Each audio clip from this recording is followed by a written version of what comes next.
compañeros dirigentes de la PUL, compañeros universitarios. El ministro de Finanzas acaba de declarar que prácticamente Bolivia se encuentra en la bancarrota. Las puertas de los bancos fueron cerradas porque el Banco Central no podía responder de sus propias obligaciones. Cuando esto sucede, quiere decir que la crisis económica de un país ha llegado a su punto más bajo.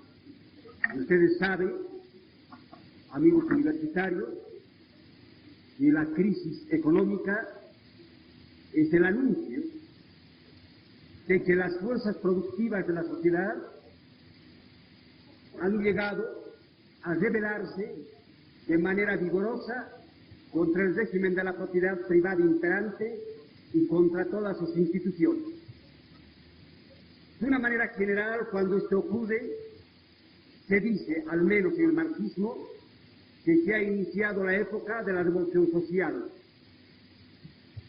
Pero como no vemos de manera inmediata la posibilidad de que las masas acaudilladas por la clase obrera pudiesen capturar el poder, es indudable que el país y sus instituciones se van desintegrando de manera paulatina. Lo que al foro corresponde en este momento es analizar las causas de esta desintegración. En realidad no nos interesa el aspecto anecdótico de la política, sino más bien sus leyes más profundas, que son las leyes ciegas de la historia. ¿Cuáles son los factores que configuran la situación política boliviana actual? Ustedes han leído no hace días que una gran parte de los jefes del ejército con mando de tropa han desconocido la designación del ministro de Defensa y del alto mando que hizo el Ejecutivo, a pesar de que la Constitución establece que se trata de una atribución privativa del presidente de la República. Tiene que llamarnos a reflexión este hecho porque está denunciando que en Bolivia el verdadero poder real, la capacidad de decisión, se encuentra concentrada en el ejército y no en los otros llamados poderes del Estado, como el Ejecutivo o el Parlamento. El ejército boliviano es, sin duda cabe, una criatura de la clase dominante y lleva impresa de manera imborrable las huellas propias de esta burguesía nacional, es decir, su incapacidad para resolver los problemas del atraso del país. Pero el ejército boliviano es además un ejército partido, es decir, constituye la fuerza política esencial para la clase dominante. Es el partido burgués por excelencia. ¿Y por qué ha podido ocurrir esto? ¿Por qué razones la política boliviana queda concentrada en manos del poder militar?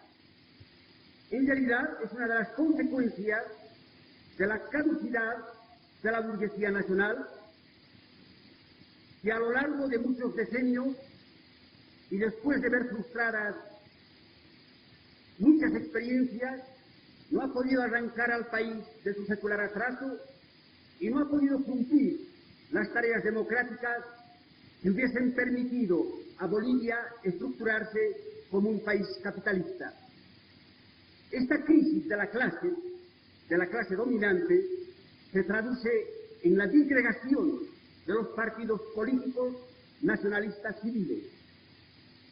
Ante esta disgregación de la política civil, emerge como poder político decisorio el ejército, pero el ejército representando los intereses de la burguesía nacional. Frente a este acontecimiento, a este factor de poder, tenemos otro fenómeno que configura la situación política boliviana: el movimiento obrero radicalizado. Nadie ignora que cuando la dirección de la Central Obrera Boliviana suspendió la huelga general, después de la crisis iniciada el 1 de noviembre, la clase obrera y las masas en general, y particularmente los mineros, decidieron continuar la batalla porque no estaban conformes con solucionar la crisis política a través de un diálogo entre los asaltantes del poder, el legislativo y la propia dirección sindical, sino que las masas, de una manera instintiva e impetuosa, deseaban resolver el problema político con sus propias manos. Por eso persistieron en la huelga general. Esta clase obrera radicalizada pudo, en el transcurso de los acontecimientos, poner en evidencia las tendencias más profundas que se agitan en las masas bolivianas. La huelga general no solo fue la paralización de las actividades productivas, sino que permitió aflorar la estructuración de órganos de poder en el seno de los explotados, la configuración de la alianza obrero-campesina y, algo más importante, la perspectiva de poder superar el marco de la democracia burguesa. Estos son, pues, en Bolivia los dos verdaderos factores de poder político y de decisión. El ejército representando la voluntad de la clase dominante y del imperialismo, y la clase obrera convertida de manera instintiva en caudillo de la nación oprimida. Frente a estos términos polares de la contradicción, se encuentran una serie de factores sociales y políticos que en realidad no son más que un reflejo de la pugna sorda o abierta que todos los días presenciamos entre la expresión política y armada de la burguesía nacional y el imperialismo, y entre la voluntad de vencer de la clase obrera como expresión de la nación oprimida. ¿Cuál es el telón de fondo en el cual se desarrolla esta lucha que configura la realidad política boliviana?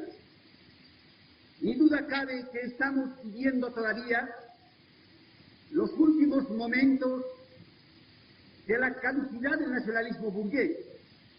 Ese nacionalismo que encontró su punto más elevado en 1946 o en 1943, 46 y en 1952, cuando la clase dominante pretendió estructurar no solo el Estado Nacional soberano, sino también echar las bases de una verdadera democracia burguesa.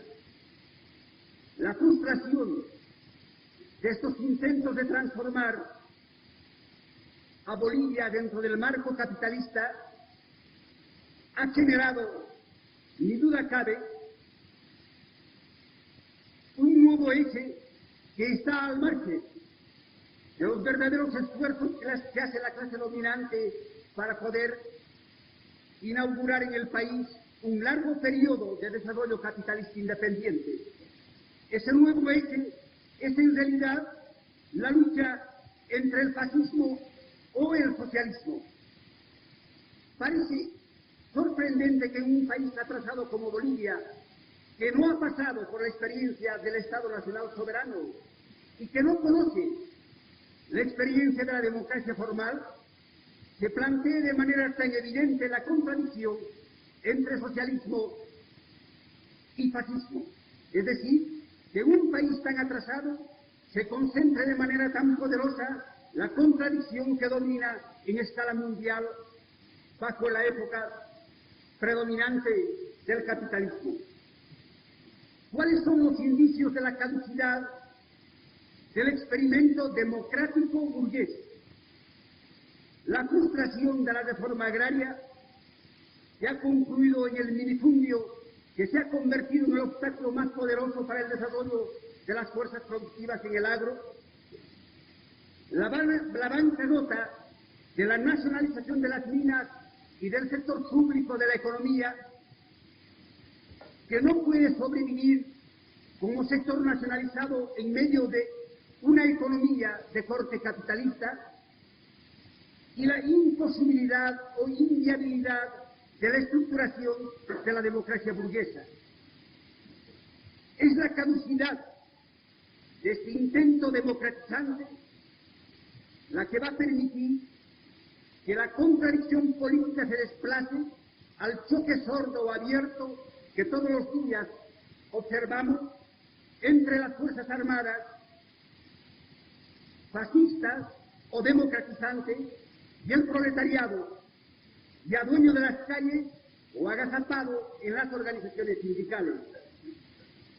Yo creo que a esta altura del debate político, todos los problemas que se plantean y el mismo problema de la naturaleza del gobierno actual se concentra en la cuestión de saber por qué en Bolivia es inviable la democracia burguesa. Los que plantean que hemos ingresado a una democracia formal y algo más, los que todavía llevan su formulación a un extremo cuando sostienen, como lo hace el PCB o el MIR, cuando sostienen que hemos ingresado a una democracia de nuevo tipo, a una democracia social, en realidad se está planteando la posibilidad de que todavía Bolivia pueda conocer, en el marco de la propiedad privada, la posibilidad del desarrollo, de un largo desarrollo capitalista independiente, totalmente liberado de la tutela y de la opresión imperialista. Si realmente fuese así, si las fuerzas productivas en Bolivia pudiesen desarrollarse todavía en el marco de la propiedad privada, es indudable que estarían dadas las posibilidades materiales para un largo florecimiento de la democracia formal y del parlamentarismo. Entonces estaríamos, como dice el estalinismo en general, en la primera etapa de la revolución, etapa en la cual la gran industrialización del país, por voluntad de la burguesía nacional, puede permitir al proletariado convertirse en la mayoría nacional y puede permitir a esta clase obrera educarse en el marco de la democracia formal. En realidad, la experiencia histórica, no la teoría, repito, la experiencia histórica ha demostrado que este pronóstico no es exacto.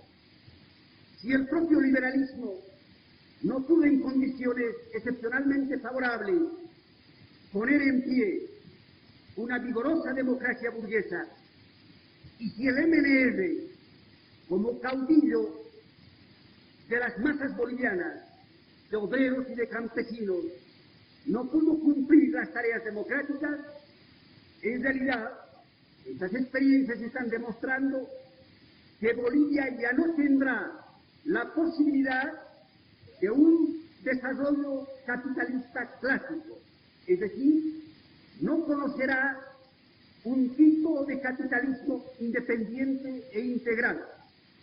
Nosotros ya estamos agotando la experiencia capitalista en el país, que se da como una economía combinada, es decir, como una combinación de varios modos de producción.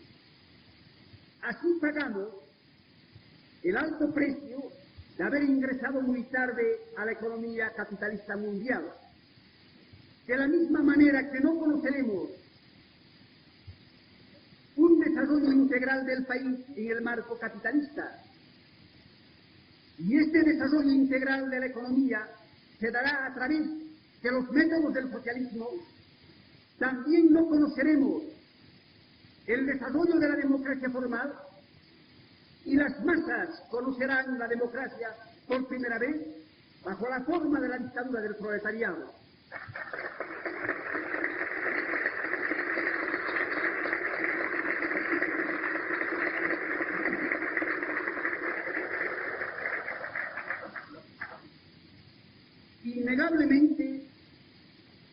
Esta es la fundamentación teórica de la inviabilidad de la democracia formal en nuestro país.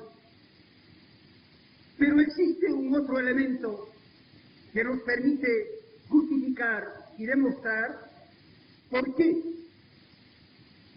nosotros trotskistas no somos en Bolivia demócratas. La democracia, ustedes lo ignoran, ha sido una creación de la burguesía para encubrir y en cierta manera justificar su propia dictadura de clase.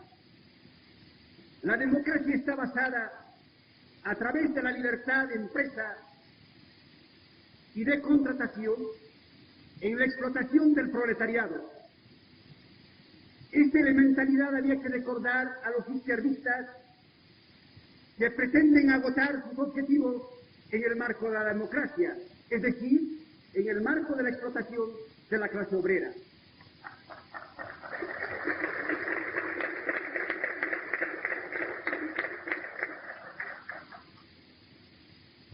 La democracia formal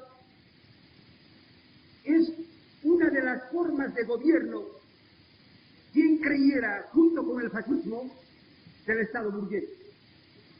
Es, ni duda cabe, la forma más perfecta de expresión de la burguesía políticamente organizada, que eso es el Estado. Pero, ¿en qué se basa la democracia formal? Si no va a ser una ficción. Se basa, ni duda cabe, en este amplio desarrollo del capitalismo, en el gran desarrollo de las fuerzas productivas que ha podido impulsar en sus inicios el régimen de la propiedad privada. Y no en vano la democracia es la salvaguarda de esa propiedad privada. Pero el funcionamiento material y concreto de la democracia solo puede darse a través de una amplia clase media enriquecida. Es esta clase media la que se convierte no solo en el vehículo social, sino en el instrumento ideológico del parlamentarismo.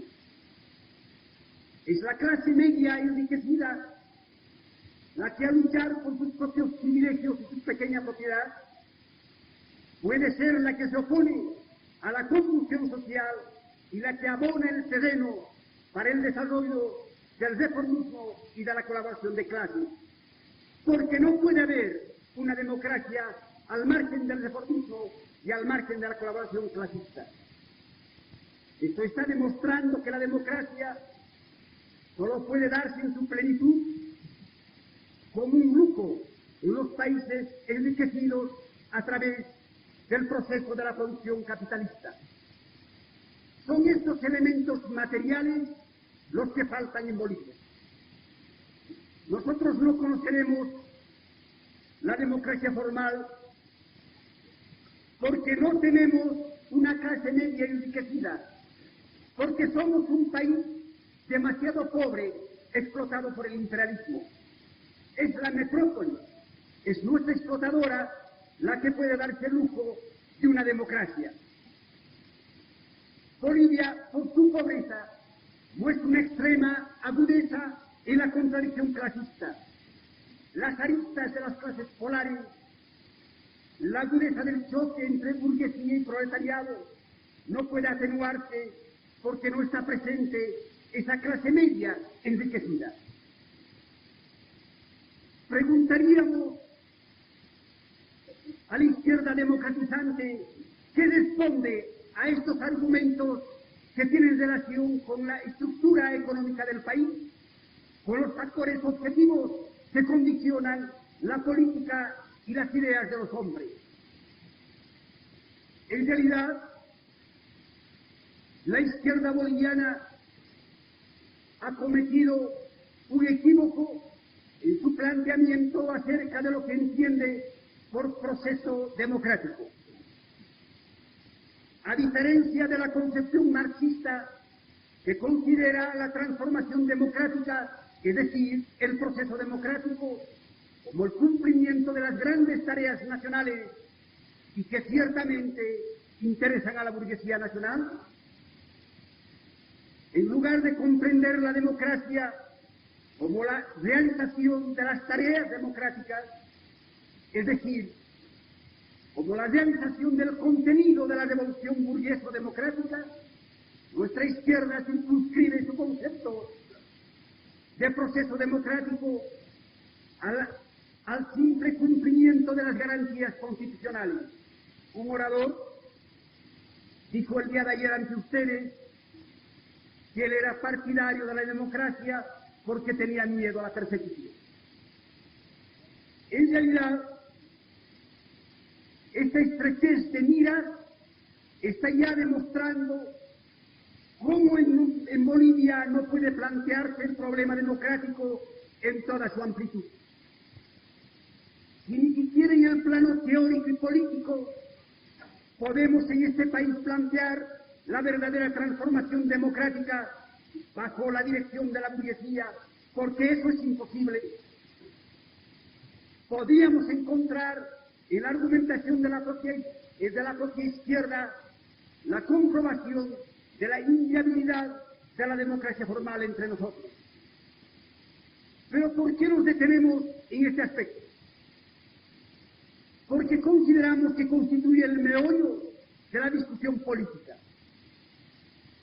Si nosotros aceptásemos la posibilidad de estructurar una sociedad democrática boliviana en el marco del capitalismo y bajo la tutela norteamericana, estaríamos alineándonos detrás del desarrollismo cepalino que cree todavía que Bolivia tiene un gran margen de desarrollo capitalista. Cuando demostramos con la teoría y con los datos objetivos la imposibilidad de esta estructuración de la democracia, estamos planteando el fundamento de la transformación del país dentro de otra perspectiva, dentro de la perspectiva que señala la clase obrera a toda la nación oprimida. El intento de estructurar la democracia lleva al país a crear y a practicar fórmulas tan contradictorias como la del gobierno actual. El 1 de noviembre de este año, un grupo de militares consumó un cuartelazo. Consumó un cuartelazo en condiciones políticas que le eran totalmente adversas. El desarrollo político había conducido a la necesidad de plantear la urgencia de o reacondicionar la estructura del gobierno Guevara o de sustituirlo, porque era un instrumento político sumamente débil para cumplir los planes de la clase dominante y del propio imperialismo. El desarrollo político había planteado la urgencia de esa transformación gubernamental, pero no estaba planteada la necesidad del cuartelazo, porque la clase media veía con horror la posibilidad de un golpe de Estado que precipitase el caos en el país. Este temor de la clase media, esta imposibilidad de que ella se sumase a la espada desenvainada, tornaba extemporáneo un cuartelazo. Y cuando este se produjo de una manera extraordinariamente excepcional, todas las clases sociales, no solo el proletariado, sino inclusive la burguesía y la clase media, y hay que añadir también el imperialismo, dieron con sumo desagrado el advenimiento del gobierno nativo. No podría sostenerse que este cuartelazo fuese un empeño, como dijeron sus propiciadores, de salvar a la democracia de su colapso. Solo un sector de la izquierda sostuvo la posibilidad de que el gobierno Natús internamente pudiese transformarse en el guardián del régimen democrático. Porque, bien o mal, el cuartelazo estaba dirigido contra los titubeos parlamentarios, contra el esfuerzo democratizante del doctor Guevara, contra la posibilidad de libre expresión de las masas, contra la agitación sindical y universitaria. En esta medida era cuando menos una negación de la democracia. Pero la propia estructura del golpe, la composición humana del equipo que consumó el cuartelazo, su entroncamiento en la derecha militar, permitían adelantar que Natús era un potencial fascista. Esta posibilidad, para traducirse en realidad política, precisaba encontrar el apoyo de un considerable sector desesperado de la clase media, y no encontró ese basamento social. El golpe de Natús quedó simplemente como una posibilidad fascista. No pudo cuajar en realidad porque la clase media le dio las espaldas.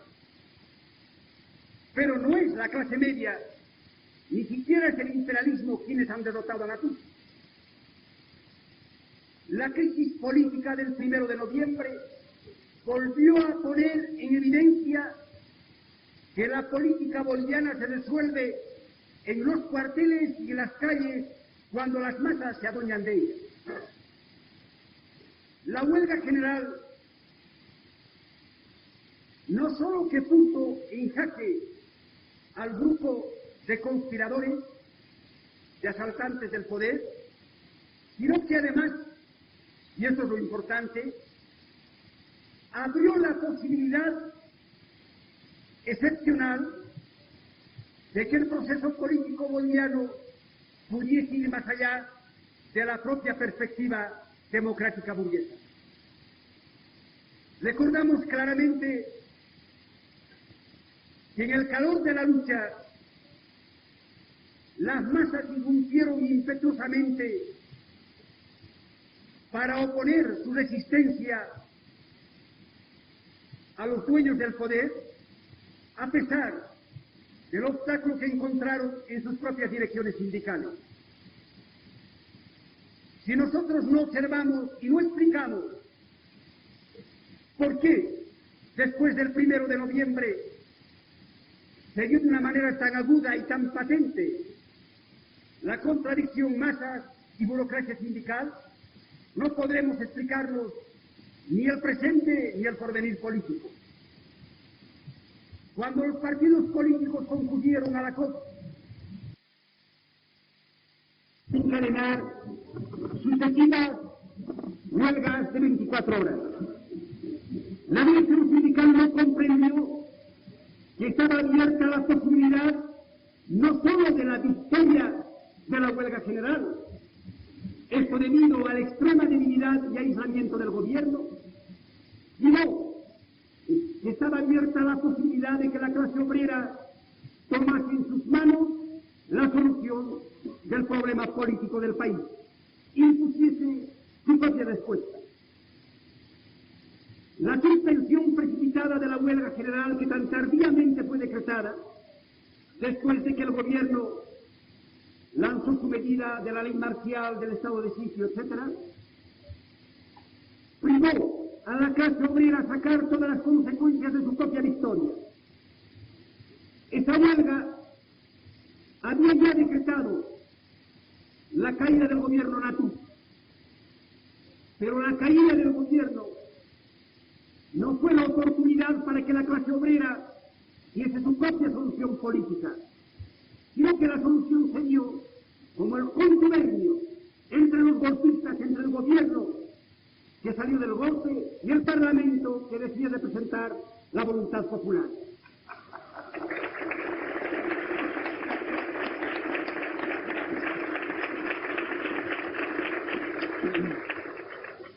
será difícil encontrar una prueba más palpable no solo de la debilidad del parlamentarismo, sino de la inutilidad de la gestión democrática en Bolivia. ¿Cómo es posible que los representantes de la voluntad popular hubiesen convenido un acuerdo político con los propios asaltantes del poder? Es decir, con quienes disociaron la Constitución horas antes. Y algo más grave, el acuerdo contemplaba como primer punto la anulación de los poderes concedidos constitucionalmente a una figura política salida del propio Parlamento. El gobierno actual nació no solo con la venia militar, sino prohijada por la derecha militar. Ustedes recordarán que no hace algunas horas la Presidenta de la República decidió los honores nada menos que del comandante del regimiento Tarapacá, es decir, uno de los héroes del alzamiento del 1 de noviembre. Lo que había que preguntarse es si el sable se inclinó ante la Presidenta o esta ante el sable que representa el verdadero poder político en este país que se defiende.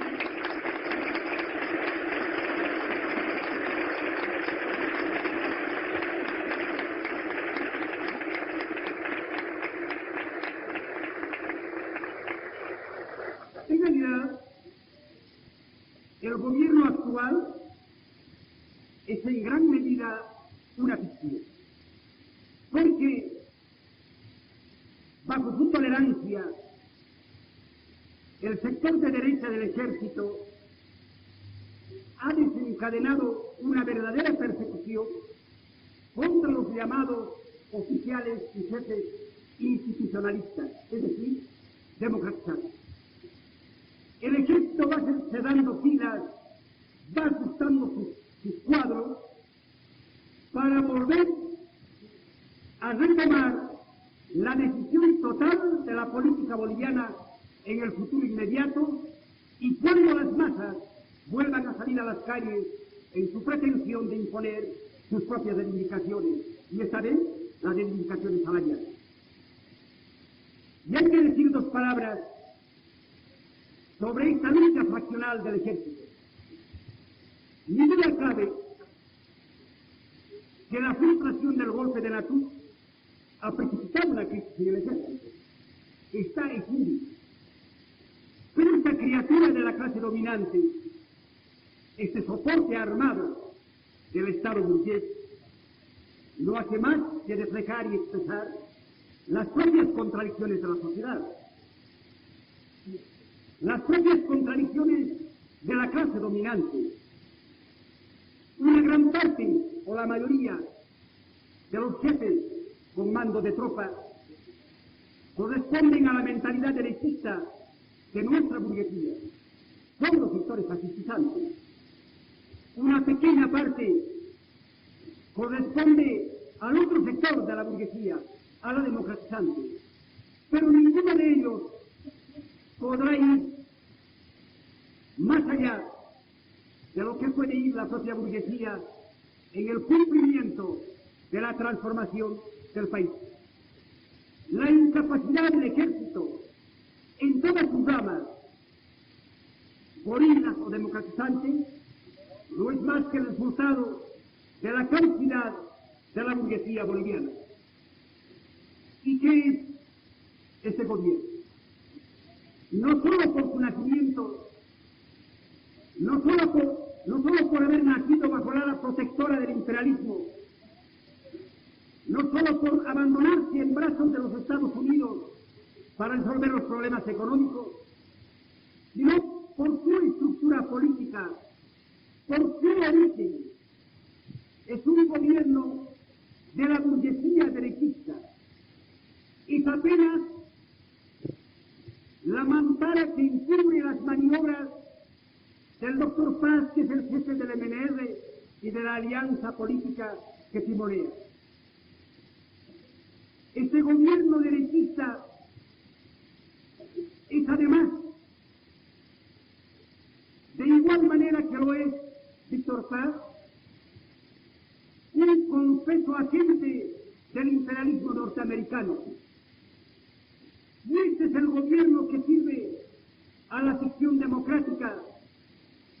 Hay que preguntarse qué puede hacer en Bolivia. Si fuera un poderoso movimiento político quien respalde al gobierno, podríamos decir que podría realizar un esquema político extraño al que puedan señalar el ejército o los trabajadores en pie de combate. Pero no. Además de ser un gobierno que es de derecha, es un gobierno extremadamente débil. Débil porque no se asienta ni en el ejército ni en los trabajadores que constituyen, repito, los verdaderos poderes en este país, sino que representa a un sector en desintegración del nacionalismo de contenido burgués.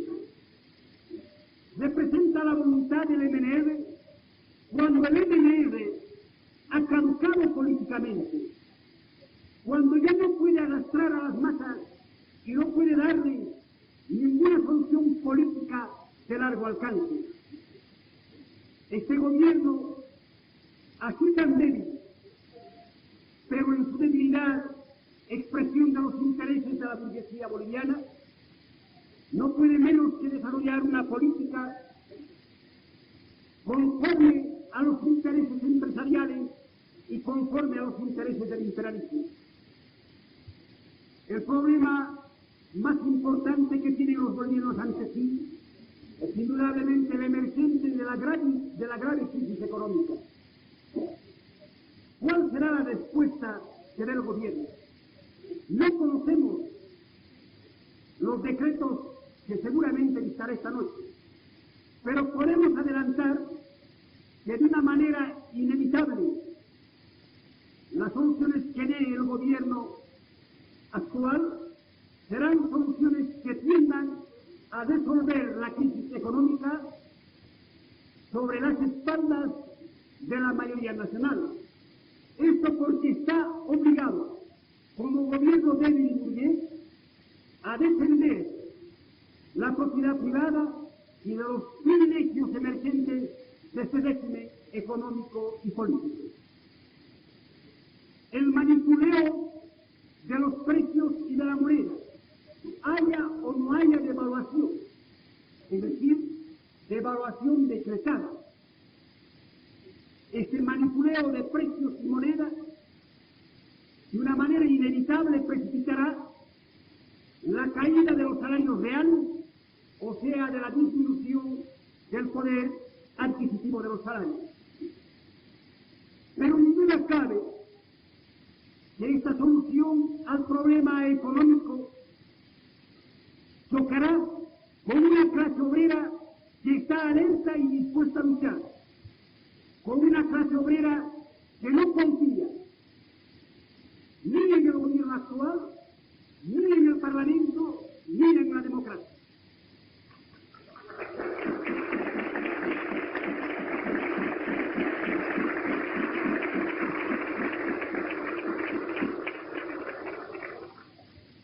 Y la lucha de la clase obrera, impulsada por la acentuación de la miseria, porque eso está ya ocurriendo en los centros de trabajo, permitirá esta vez abrir grandes perspectivas políticas.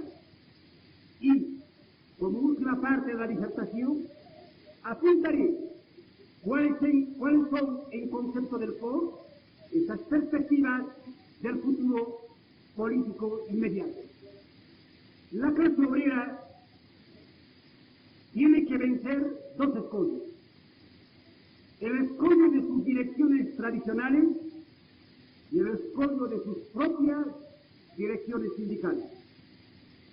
Ustedes conocen que el Comité Ejecutivo de la Central Obrera Boliviana, no la COP, porque la COP en su Congreso Nacional dijo otra cosa, ha planteado una serie de medidas económicas al Poder Ejecutivo con miras a salvar la economía boliviana en el marco capitalista. Es sorprendente que una dirección sindical adopte esta actitud. El estudiante de los primeros cursos de economía sabe que el salario no es más que una cantidad de dinero que recibe el obrero para reponer su fuerza de trabajo gastada en el proceso de la producción a través del consumo de una determinada cantidad de alimentos. Es decir, los salarios, que son el precio del valor de la mercancía fuerza de trabajo, deben calcularse de acuerdo a estas necesidades materiales de la familia obrera. Pero el Comité Ejecutivo de la COP posterga ese planteamiento salarial y propone salvar la economía boliviana y la rentabilidad de las empresas estatales y particulares sin tocar ni la superestructura estatal ni la estructura económica del país, que es una estructura caduca. Pretende realizar el milagro de tornar viable el capitalismo en Bolivia a través de una serie de medidas que tienen más carácter administrativo que económico, de ajuste de las tributaciones, aumento de impuestos en tal o cual sector, normalización del trabajo, impedir paralización de las operaciones de producción porque pueden perjudicar a la rentabilidad, etcétera, etcétera. Es decir, la dirección de la Central Obrera Boliviana retoma los planteamientos que hacen todos los días los propios empresarios y su gobierno, el gobierno público.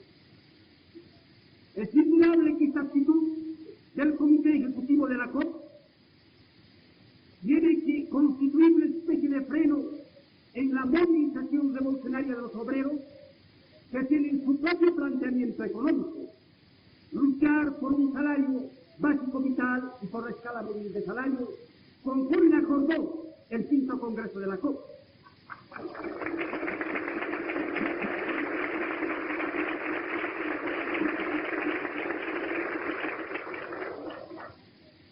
Pero este planteamiento del Comité Ejecutivo es además utópico, porque el malestar de Comibol, de Yacimiento y de la industria boliviana en general no es el resultado de los simples malos manejos en la administración.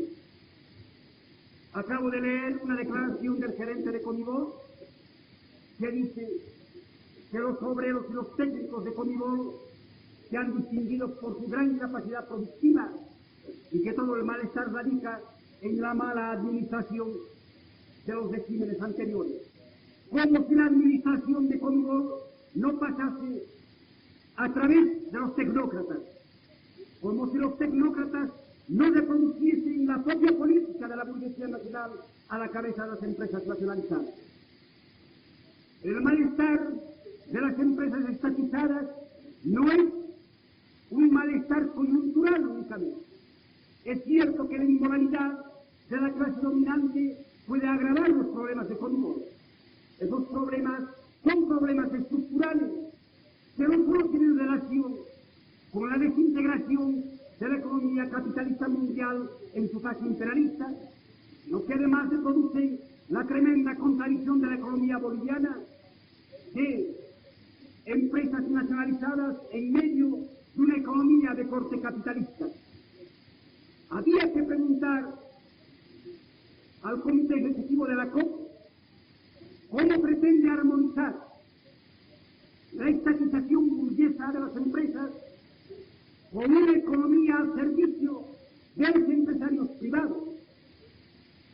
¿Cómo pretende resolver la gran tragedia ese gran comprador, ese gran empleador y ese gran contribuyente que es Condor, y que necesariamente tiene que desangrarse en beneficio de la empresa mediana y de los empresarios particulares.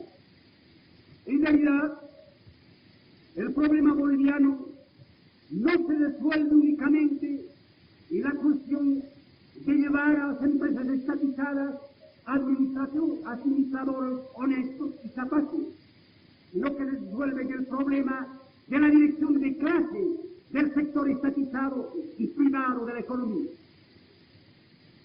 Bolivia traduce en la crisis económica de las minas la gran contradicción que existe entre la imposibilidad del desarrollo de las fuerzas productivas estranguladas por la opresión imperialista y de las fuerzas productivas estranguladas por los modos de producción precapitalistas. Hay que acabar con la opresión imperialista y con la forma precapitalista de producción. Y esto supone acabar con una forma de propiedad privada burguesa y con la forma de pequeña propiedad en el agro y en el sector de la clase media de las ciudades. Esa es la solución estructural que debe darse en el país. Y ese es parte del programa de la clase obrera que está inscrita en sus documentos fundamentales. En realidad, el Comité Ejecutivo de la COP ha introducido de contrabando la postura burguesa y democratizante en el seno de las organizaciones sindicales.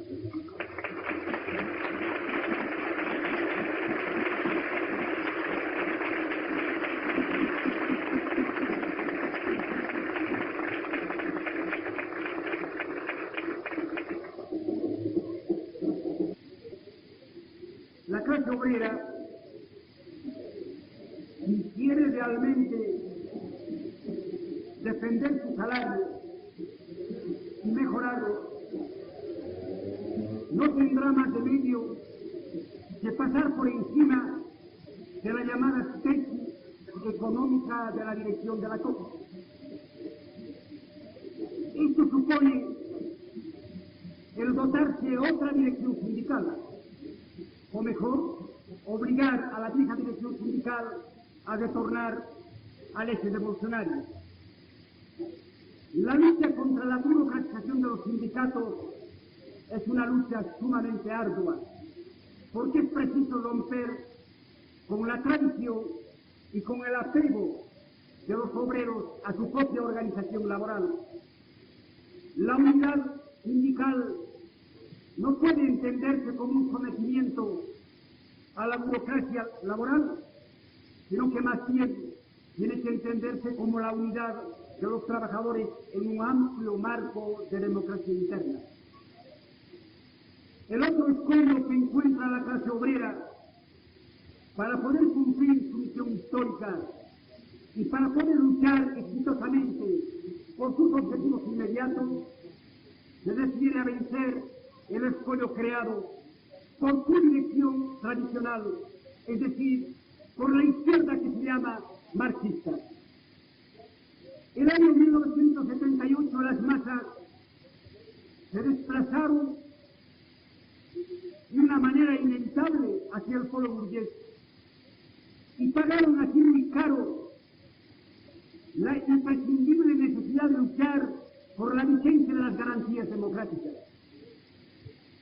En esa oportunidad los partidos de izquierda no solo se limitaron a impulsar a las masas hacia las trincheras de la clase dominante, sino que sus partidos abandonaron todos sus planteamientos anteriores, echaron por la borda su radicalismo y se declararon puramente democráticos. Para ellos la finalidad no era ya la lucha revolucionaria, sino la estructuración de una Bolivia democrática dentro del marco capitalista. 1979 y las masas retornan impetuosamente hacia el polo revolucionario. Vuelven a usar la acción directa de masas, dar las espaldas al parlamentarismo y enarbolar sus propias banderas. Pero la izquierda hasta ahora queda atrapada en la derecha. Sigue siendo tropa burguesa. Pero bien o mal, ¿sí?, es una dirección de la clase obrera. Es una dirección desperdigada, claudicante, pero es una dirección obrera. Es esta dirección la que actualmente impide una mayor radicalización de los trabajadores. Los obreros de las minas y de las fábricas han demostrado en la última crisis política que cuando ellos vuelven a plantear los problemas revolucionarios tienen que hacerlo contra sus direcciones tradicionales. Siglo XX, Colquín, Potosí, las minas del sur son una prueba de esto. Las grandes asambleas, la huelga indefinida, la acción directa, el pacto obrero campesino de Colquín, el repudio al parlamentarismo, ha sido posible después de que la propia militancia de esos partidos se ha rebelado contra sus direcciones.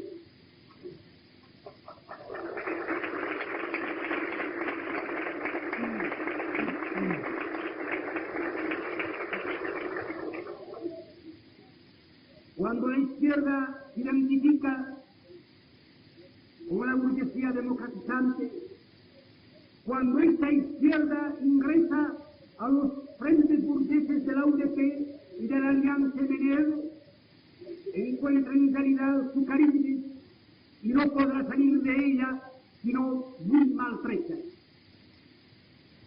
Se podría argumentar que los partidos comunistas que van a los frentes burgueses de la UDP y del MNL, pese a la divergencia de matiz que pueda haber entre la burguesía democratizante que sigue a Hernán Siles y la burguesía de derecha que sigue a Víctor Paz, puede argumentar que estos partidos no hacen más que encontrar su verdadero eje programático, es decir, encuentran a su aliada burguesa y a su dirección burguesa. Pero en el cuadro de la política boliviana, estos partidos comunistas conocieron periodos de radicalización y es entonces cuando pudieron timonear importantes grupos obreros. Estos partidos, al mostrar su verdadera fisonomía, están abriendo la perspectiva de su propia disgregación, de su propia crisis orgánica e ideológica. Se puede asegurar que el nuevo movimiento revolucionario partirá de los escombros de la izquierda tradicional. Serán pequeños grupos de estos partidos que encuentren su verdadero eje ideológico y revolucionario los que sirvan para estructurar la nueva dirección en el futuro ascenso de masas.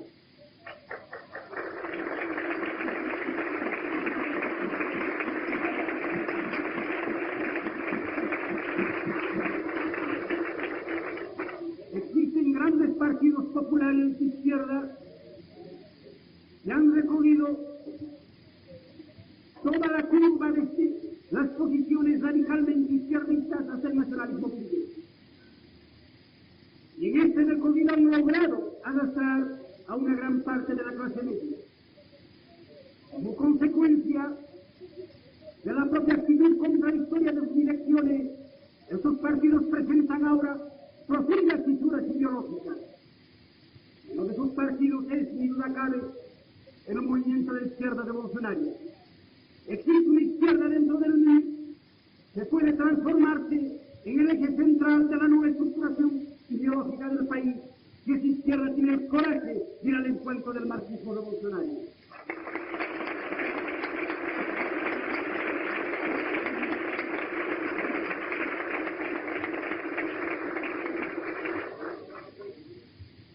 ¿Cuál es, pues, la perspectiva que se abre ante el país?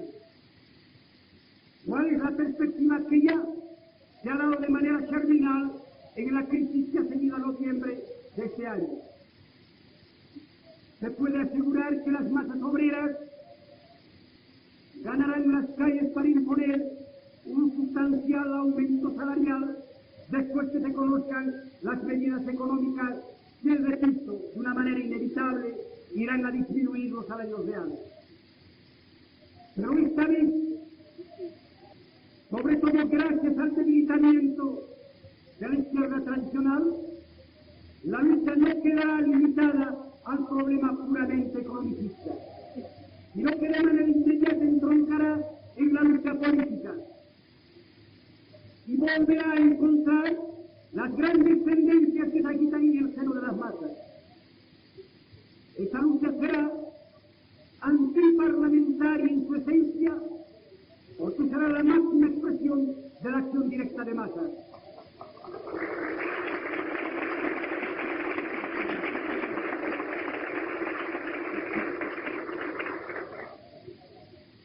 El Parlamento no solo que no puede resolver los problemas fundamentales del país, sino que ni siquiera puede ya distraer a las masas bolivianas con su vacua palabrería. Pero además será un movimiento esencialmente antidemocrático porque será antilibre. Las masas usando la acción directa romperán el marco del legalismo, ese marco dentro del cual quieren sedar a los trabajadores la actual burocracia sindical. Y será un movimiento antidemocrático porque romperá las limitaciones que quiere imponerla su dirección sindical. Suficiente que ustedes recuerden que en la última crisis política el acuerdo que confirmó la dirección sindical de conformar un gobierno tripartito fue echado por la borda por la actitud radical y desafiante de los trabajadores de base. Será esta poderosa tendencia creadora de los trabajadores la que imprima su huella en este nuevo ascenso revolucionario. Pero algo más importante, desde el primer instante, como ha demostrado la experiencia última, volverán a aflorar los organismos de poder de las masas trabajadoras. Estos núcleos del poder obrero al desarrollarse plantearán la posibilidad de la conquista del poder por la clase obrera convertida en caudillo nacional. Hay que subrayar que no estamos hablando ni de una revolución puramente proletaria ni de una revolución puramente socialista. Estamos hablando de la revolución protagonizada por las masas del país, por toda la nación oprimida, por las clases que soportan la opresión imperialista, a condición de que estén políticamente acaudilladas por la clase obrera. Y para que esto sea posible, aflora en los medios obreros la táctica adecuada. Varios centros de trabajadores, varios grupos mineros han lanzado la consigna de que los partidos que se reclaman de la clase obrera y de la revolución deberían conformar un frente político independiente y ni duda cabe caudillado por la clase obrera dentro de la perspectiva estratégica de esta clase. Esa es la táctica del frente revolucionario, que nosotros le hemos llamado antiimperialista para subrayar que debe ser un frente de clase no timoneado por la burguesía, no debe ser la UDP ni la Alianza, sino debe ser un frente de clase dentro de la perspectiva de la clase obrera, que es la perspectiva de la conquista del poder.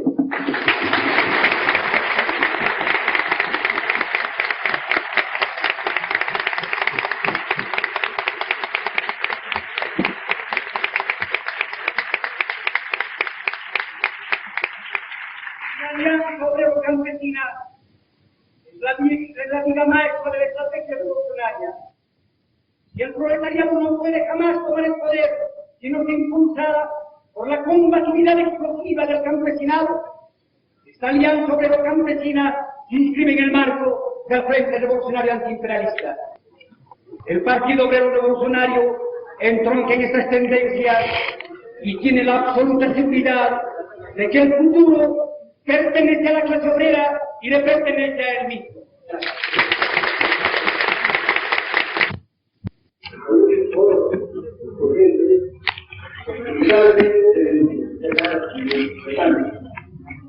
Pero ningún ideal política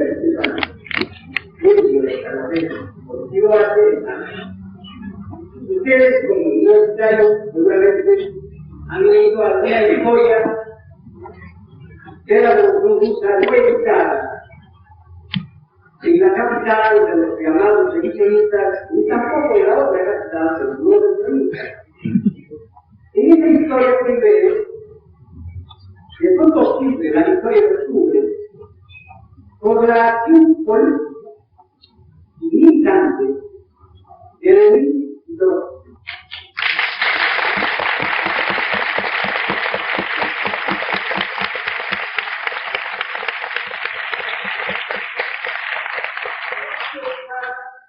La elección de la universidad, el instrumento que no concluye la universidad.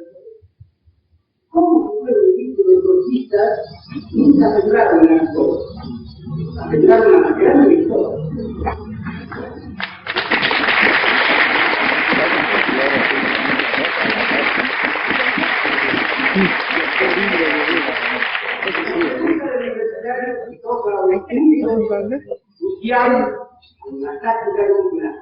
La nación opresora, la metrópoli, el gobierno, el grupo, lo que quede, cárcel que representa la trilateral, tuvo el atrevimiento de proponer la modificación de la política boliviana cuando el grupo golpista ocupaba el Palacio Quemado. Propició su caída, le quitó la ayuda económica y cuando cayó, publicó en la prensa mundial por escrito cuadroso su apoyo al nuevo gobierno.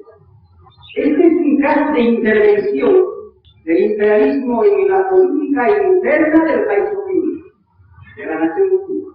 Y cuando la izquierda boliviana, no levantó su voz de rechazo a la intromisión norteamericana, formó virtualmente un 21%. Es decir, prácticamente demostró su incapacidad de luchar por la liberación nacional. Para un leninista, para un marx-leninista, como gustan decir, lo elemental es saber ocupar la trinchera de la liberación nacional en todas las circunstancias, como tan acertadamente Trotsky, cuando el imperialismo ataca incluso a un gobierno fascista de la nación oprimida, ese ataque hay que rechazar. Lo que no supone formar un frente único con el fascista criollo, sino mantener vigente la lucha por la liberación nacional. Pero no hay que extrañar. La izquierda burguesa actuó de una manera consecuente, con su actitud de claudicación frente a la clase dominante que es en este país donde no hay actualmente la policía nacional industrial, es una sirviente del interés. Evidentemente, algún tiempo antes del golpe, y cuando había muchos golpes de perspectiva, el POS dijo que no era viable el golpe de Estado, porque la clase media no le desearía, es decir, que faltaba el basamento social para hacer posible lo que no puede el pronóstico político plantear hasta dónde puede ir la aventura alentada por la ambición personal. Y esa ambición dio el golpe del primer gobierno. Pero no fue viable, porque el aislamiento social y político lo vivió. En realidad yo voy a indicar la democracia, yo democracia de la posibilidad. Es evidente que la libertad de esta, por muy restringida que sea, porque por enseñaba en la actualidad, la democracia no está de democracia. Lo objetivo es limitar a la por eso decía que la democracia más perfecta es la democracia. Esta es evidente. Pero el peligro de los democratizantes, el peligro de los democratizantes, es quedarse en el marco de la democracia, capitular ante la muñequía y de dar el camino de la perspectiva de que la clase obrera nunca se estaría en todo. Ese es el error. El error que se ha caído esa izquierda se ha vuelto a la revolución. Bueno, esta izquierda nos dice que estamos en una democracia de nuevo tipo, una especie de democracia social. Esto significa que para ellos hay que denunciar el camino insurreccional de la conquista del poder y el camino revolucionario es el más cualitativo para el paso de la sociedad capitalista a la socialista y que se puede lograr equilibrarlo actuando internamente dentro del Parlamento. Es esto lo que digo, es esta la sociedad y es el gano. Esto no estaba ausente de las campañas electorales, ha estado. Porque la campaña electoral no quiere decir simplemente lograr votos o ser diputado. Quiere decir aprovechar la coyuntura electoral para difundir el programa revolucionario y en esa medida educar políticamente a los electores. Y hay que saber utilizar el Parlamento. Y los militantes del PCD harían bien en estudiar la historia mundial y aprender de la lección que dieron los trotskistas del año 49 desde el Parlamento, utilizándola y convirtiéndola como tribuna revolucionaria, como enseñaba Lenin.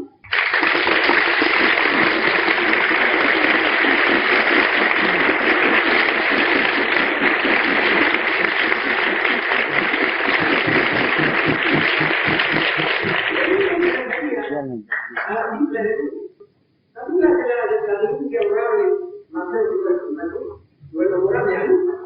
la denuncia era compartida.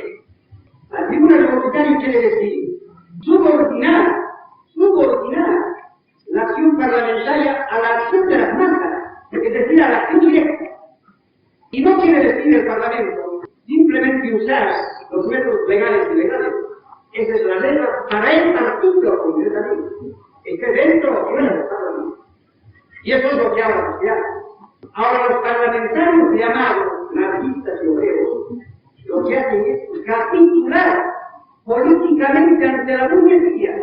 Por eso están atacados de cretinismo parlamentario.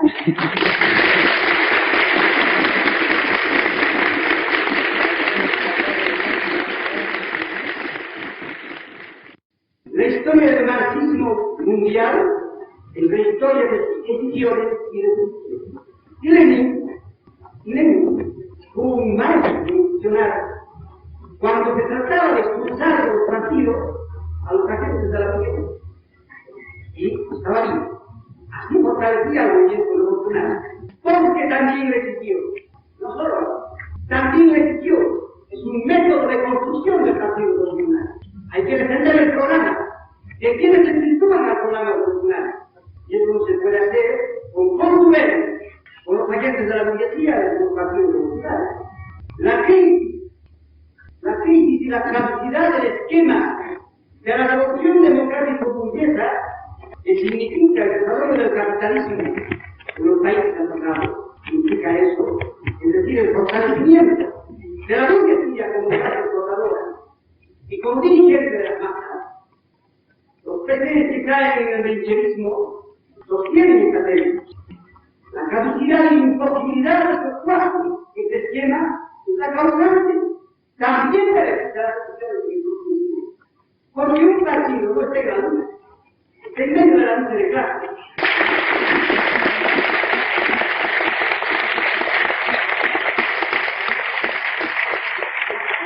Un partido revolucionario con divergencias que concluyen como programáticas representa los intereses del enemigo de clase de la burguesía. Los que han sido expulsados del foro, y el solo ha tenido 3 decisiones en su historia, nada más que 3, han sido elementos que ya están anulados. Lo han demostrado en su experiencia. Es Lucas. Y aquí, el esquema de la revolución democrática, la crisis de la capitulación ante la burguesía, que están en algo levante que se ve, es también una de las causas de la decisión del pueblo. Y me pregunta si nosotros, tanto criticamos al Parlamento, no propiciamos al partido basado en sindicatos. Pero si en Inglaterra hay un partido obrero, no revolucionario, pero sí obrero, basado en sindicatos. Pero tiene que saber universitario, está escrito en la experiencia del país, en la historia del país. Bolivia el trotskismo como partido ha contribuido, y lo digo en voz alta, ha contribuido a la formación de la conciencia de la clase. Si ustedes admiran lo que se hace en Colquiri y en siglo XX en Potosí, deben admirar al partido que tuvo el acierto y el coraje de llevar el marxismo como un instrumento mediador para la elevación de la conciencia de clase. El partido experto continúa su campeonato, pero condiciona la intervención a las elecciones a la situación política concreta. El Parlamento es un instrumento creado por la Constitución. El parlamentarismo es el método propio de la Constitución. Sin embargo, la clase obrera podría usar ese método y estuviera muy lejos. Actualmente tenemos en perspectiva una gran batalla que va a ser impulsada por la sensación de la riqueza. La perspectiva es que las masas ganarán en la calle para imponer por la acción directa, no por la parlamentaria, sus propias leyes.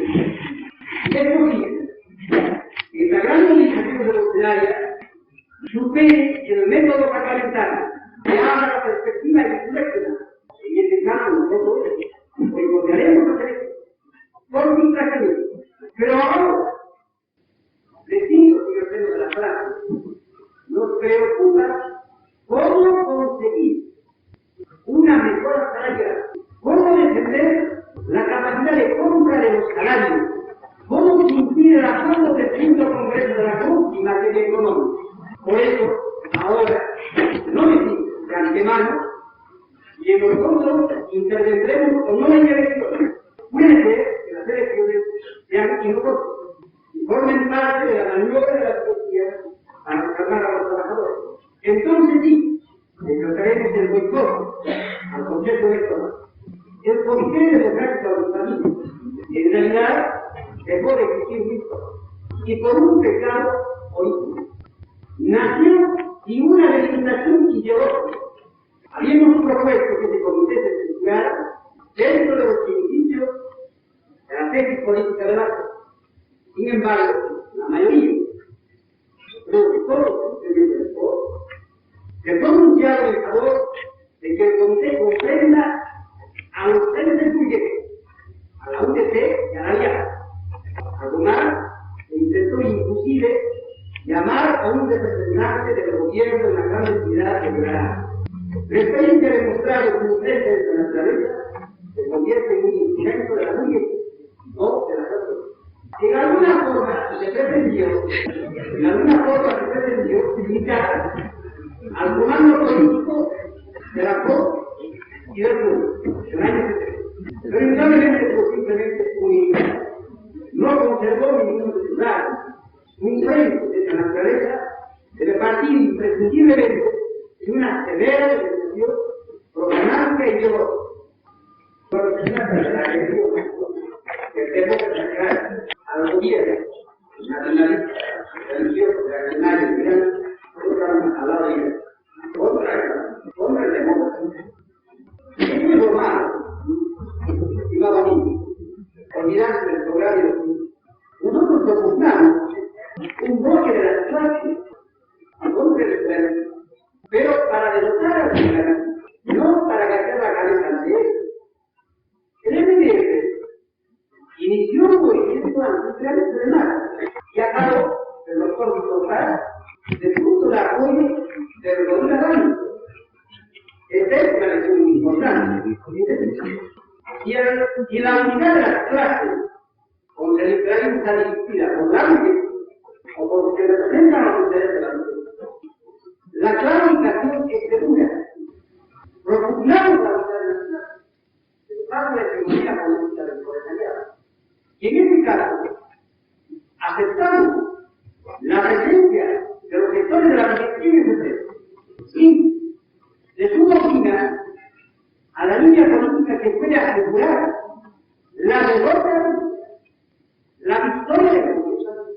Nosotros no intentamos derrotar al liberalismo solo, ni con una clase, ni con un partido, sino que creemos que es tarea de todas las